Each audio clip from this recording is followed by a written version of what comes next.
What's going on YouTube? Justin Fuller, ex-Honda salesman for nearly a decade, and today I want to talk to you about something that I find really important, and that's the touchscreen of my vehicle. So today I'm going to be jumping into this 2024 Honda Pilot, but I work with pretty much any Honda, and that's how can I set up my touchscreen to have access to things like Netflix, Amazon Prime, Kodi, any of those things. Now, you may have recently heard that Honda is offering something up that's kind of interesting. If you have a car, right, a Honda that has Apple CarPlay or Android Auto, but it happens to be wired, they're going to set you up to provide that wirelessly, right? So it's something in the back end, the tool that they can affect. Now that's cool, right? It makes it wireless CarPlay. Great, I don't have to plug in, that sort of thing. But what if I told you for $9 more on top of that, right? So for $127 roughly, you could get basically your head unit set up like a tablet. Well, that's what I've been doing for the last few years, and it's pretty awesome. Let me show you how. All right, guys, so this is the CPC 200T box, right? So this is a really cool box. I have reviewed a couple of these, and previously I used an older version, right? I've been using it for the last couple of years, and it's pretty awesome. It basically unlocks your head unit and makes it like a tablet, right? Where I can, I have access to the store, and I can download any app I want. So if I want to be able to watch Netflix or Amazon Prime or any of those things, right, that I want to take advantage of, it really becomes key when you're on like a long road trip, or if you're just sitting waiting for somebody, and instead of watching your phone, it'd be cool if you could do it on your touchscreen. Well, that's what this does, right? So I want to talk to you and show you kind of how this works. So here we go, and you can see that I've got the basic dashboard put up, right? So if you were looking for something that resembles Android Auto or Apple CarPlay, well, this is going to look super familiar. You'd have your audio on one side and then your map system set up on the other side, and then you can jump into all your different apps and scroll through here. The big difference though is that I now have access to the Play Store, so it allows me to download apps like Netflix and Teams and VLC and Yahoo Mail, whatever it is that you want and need. Maybe it's Prime Video, right? So if I want to jump into Netflix, I absolutely can do that, right? I can pull up Netflix, jump in here and go, cool, yeah, I want to watch Monk, right? If I want to.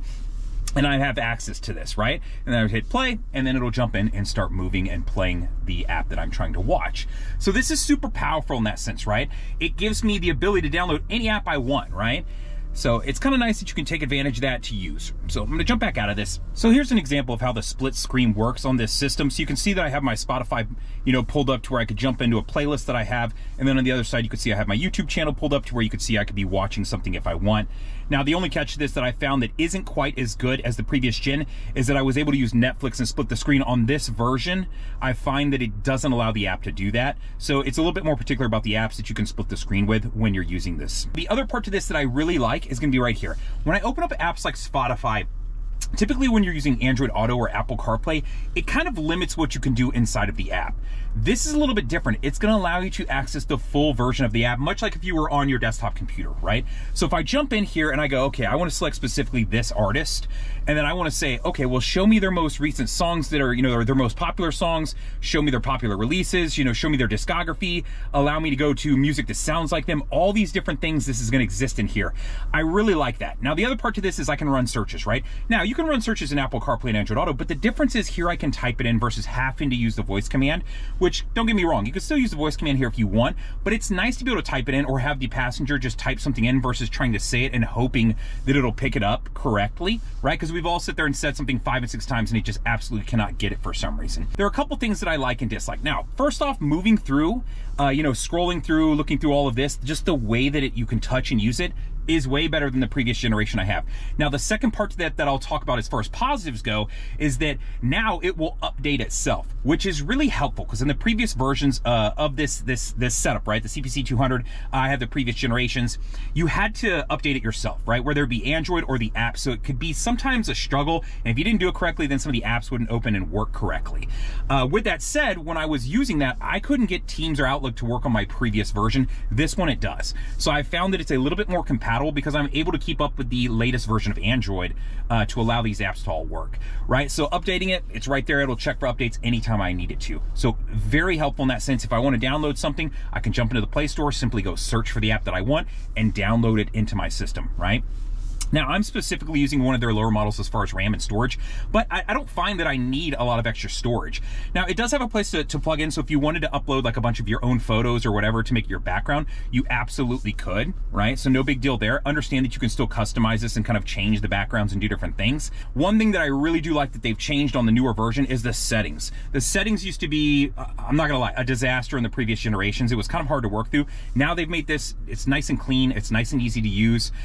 So if you need to get to Wi-Fi, right? Because the way I'm working this is I have it connected to a hotspot, and I'm using my phone, right? I've got a Pixel 7 Pro that's a hotspot that's allowing this to run the system, right? So that I can stream services and do all these things. Now, you could buy a SIM card for this and run it that way if you wanted, so you can see the notification or the spot for it there.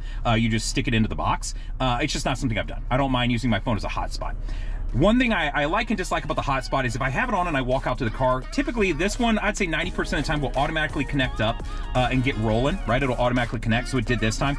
But I'd say 10% of the time I have to get in here and I have to manually connect it up because it just didn't find it when I got into the car. So that's probably the one drawback to, you know, when you're getting in with Apple CarPlay and Android Auto, it'll just kind of load up typically, right? But you may run into that same issue there as well. But I have found this system works really well. And it's $155 on their website, but if you want to purchase this, I'm under their affiliate. I'll throw my coupon code up there. You can get it for $127 and like change. It's like $127 and 10 cents or something. All right, guys, so hopefully this review on the CPC 200T box is helpful to you.